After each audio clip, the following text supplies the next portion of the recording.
ഓം ശ്രീ വിഷ്ണുമായ സ്വാമിയേ ശരണം.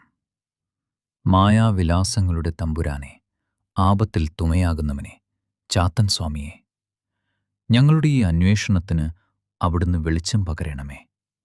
കൺകണ്ട ദൈവമേ, കാത്തുകൊള്ളണേ. നിങ്ങളുടെ വീട്ടിൻ്റെ മുറ്റത്തോ ഗേറ്റിലോ അല്ലെങ്കിൽ ജനൽ പടിയിലോ എപ്പോഴെങ്കിലും ഒരു നാണയം വീണുകിടക്കുന്നത് ശ്രദ്ധിച്ചിട്ടുണ്ടോ? സാധാരണഗതിയിൽ പണം കളഞ്ഞു കിട്ടുന്നത് ഭാഗ്യമായാണ് നമ്മൾ കരുതുന്നത്. എന്നാൽ ആ നാണയത്തിൽ മഞ്ഞളോ കുങ്കുമമോ എണ്ണയോ പുരണ്ടിട്ടുണ്ടെങ്കിലോ? അത് വെറുമൊരു നാണയമല്ല, അതൊരു സന്ദേശമാണ്. ഏതോ ഒരു ശക്തി അല്ലെങ്കിൽ ഏതോ ഒരു ശത്രു നിങ്ങളുടെ കുടുംബത്തിലേക്ക് അയക്കുന്ന അപായ സൂചന.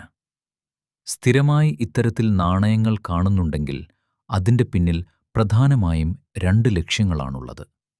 ഒന്നാമത്തേത് ദോഷം മാറ്റൽ അഥവാ ഉരിഞ്ഞുമാറ്റൽ. നമ്മുടെ നാട്ടിലെ ചില ഗൂഢവിദ്യകൾ പ്രകാരം മാറാത്ത രോഗങ്ങളോ കടുത്ത ബാധയോ ഉള്ള ഒരാളുടെ ദോഷം തീർക്കാൻ മന്ത്രവാദികൾ ചെയ്യുന്ന ക്രിയയാണിത്. രോഗമുള്ള വ്യക്തിയുടെ തലയ്ക്ക് ഉരിഞ്ഞെടുത്ത നാണയം മഞ്ഞളും കറുത്ത നൂലും ചേർത്ത് മന്ത്രിക്കുന്നു. ആ നാണയം ആരുടെയെങ്കിലും പറമ്പിൽ കൊണ്ടിടുന്നു. ആരെങ്കിലും ആ നാണയം കൈകൊണ്ട് സ്പർശിച്ചാൽ അല്ലെങ്കിൽ അത് എടുത്തു മാറ്റിയാൽ ആ രോഗവും ദോഷവും നാണയം ഇട്ടയാളിൽ നിന്നും മാറി അത് എടുത്തയാളിലേക്ക് പകരുന്നു.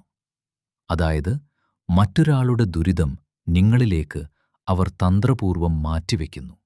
എന്നാൽ ഇതിലും ഭീകരമാണ് രണ്ടാമത്തെ സാധ്യത. അതാണ് സ്തംഭനം അഥവാ ബന്ധനം. ഇത് വെറുമൊരു ദോഷം മാറ്റലല്ല, ഇത് നിങ്ങളുടെ കുടുംബത്തെ നശിപ്പിക്കാൻ ശത്രുക്കൾ ചെയ്യുന്ന മനഃപൂർവമായ ക്രിയയാണ്.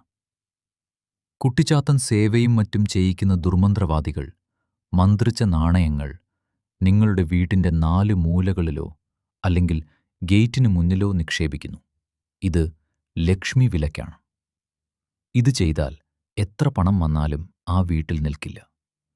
അകാരണമായ വഴക്കുകൾ, ബിസിനസ്സിൽ തകർച്ച, വീട്ടിലുള്ളവർക്ക് എപ്പോഴും അലസത, ഇങ്ങനെ ആ വീട്ടിൻ്റെ ഐശ്വര്യം മൊത്തത്തിൽ കെട്ടിവയ്ക്കപ്പെടുന്നു. ആ നാണയം അവിടെ കിടക്കുന്നിടത്തോളം കാലം നിങ്ങളുടെ വളർച്ച തടയപ്പെടും. ഭയപ്പെടേണ്ടതില്ല. ഇരുട്ടിന് എത്ര ശക്തിയുണ്ടെങ്കിലും അതിനെ ഭസ്മമാക്കാൻ ഒരു തരിവെളിച്ചം മതി. മായാപ്രയോഗങ്ങളെയും ദുർമന്ത്രവാദങ്ങളെയും തകർത്തെറിയാൻ സാക്ഷാൽ വിഷ്ണുമായ കുട്ടിച്ചാത്തൻ സ്വാമിയുടെ അനുഗ്രഹം മാത്രം മതി.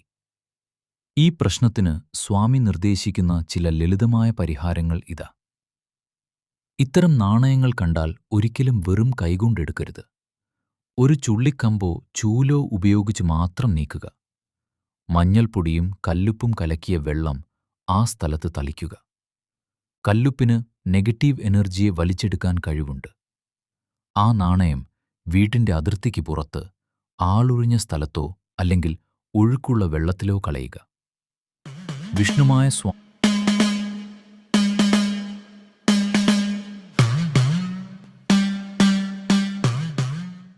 ശ്രീ വിഷ്ണുമായ കുട്ടിച്ചാത്തൻ സ്വാമിയുടെ അനുഗ്രഹം ഏവർക്കുമുണ്ടാകട്ടെ. ശ്രീ വിഷ്ണുമായ സ്വാമി ശരണം.